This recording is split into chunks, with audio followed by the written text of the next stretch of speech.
When we first finished Casa Tulum I, I said to my wife I'd enjoyed that process so much that I was going to be a loss at what we're going to do moving forward in terms of this channel and content and everything else. And the one thing we turned to each other and said, well, why don't we buy another villa? Now, it sounds a little bit silly since we literally had just handed over from the developer to us to undertake it again, but we thought we had the momentum and do that. But what does that mean, and how do we take the experience from the previous year and transfer it into our second villa?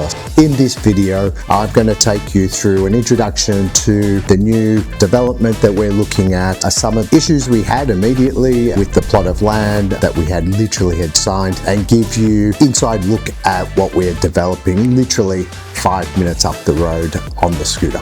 For those of you who are new to this channel, welcome. My name is Aga and this is Casa Tulum II.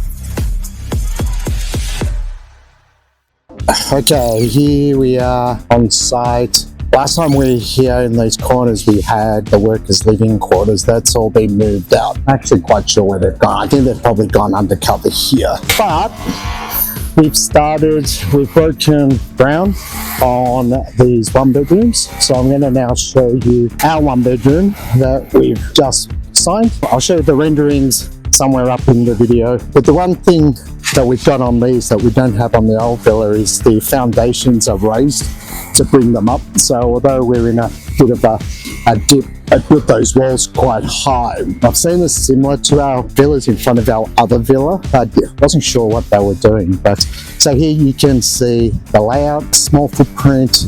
At the front here is the pool area, the entrance, and then obviously back there is the living area, and then a second story to the bedroom, which will have a balcony that will overlook over this side and vice versa. So in fact, I think these two bedrooms will overlook us, but it is what it is. So here it is. And so foundations have been done, concrete and steel work is going, or the rebar is going in.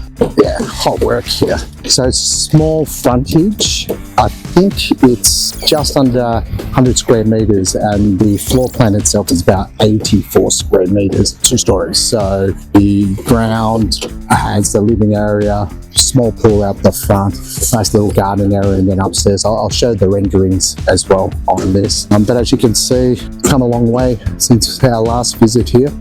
It's still messy site as expected for Bali. You can see the other two.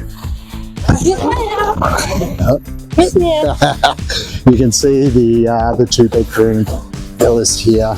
Kind of tower over the top actually. It's going to be interesting, but the sun's straight over the top, so it's all pretty cool.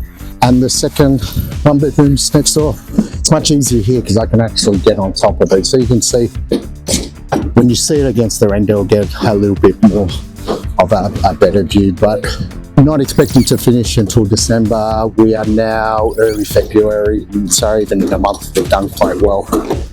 Lots of work still to go, so not expecting it. Any miracles? Interestingly, there's a villa just behind us. Looks like they're building up as well, so lots of action happening on the site at the moment. Full steam ahead.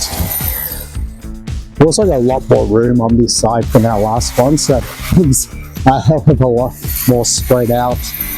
Now I'm going to point out a couple of things. I'll probably do a different take, but when we signed a contract yesterday, that was designated on the contract was in the wrong space, and I only picked that up as when I arrived here this morning and got the developer to come in and just reconfirm. So I've said this on several videos before, you need to double check everything, and even your notaries and stuff. So we had signed off on all the land and this block and everything, and I remember the notary saying to me yesterday, you know, this is the legal document if we want to sell, this is what is used after the construction stage, which is fantastic. But if that is wrong, you ultimately own something that is not even having anything built on. I'm going to show you that on the contract. So we had to just go back to the notary today and just let them know that the actual plot that they had put in the contract is wrong, and that we need to change the contracts. Now, I'm not going to say this is Bali, it's our fault as well. I did point it out. The developer did say it was the right one, but this morning we confirmed it was the wrong plot of land. So, not for the faint-hearted. Make sure you do your due diligence and get everything done correctly. Otherwise, you're going to end up in a lot of trouble. So, mid-February, broken land, got foundations in. Things are looking pretty good. Super busy on site. Lots of people working, but it's coming together quite nicely. Okay guys, that's it for me on this video. If you like the content and want to stay up to date, please hit the subscribe button. It's free. Comment, like, and until the next time, I look forward to seeing you on the next video.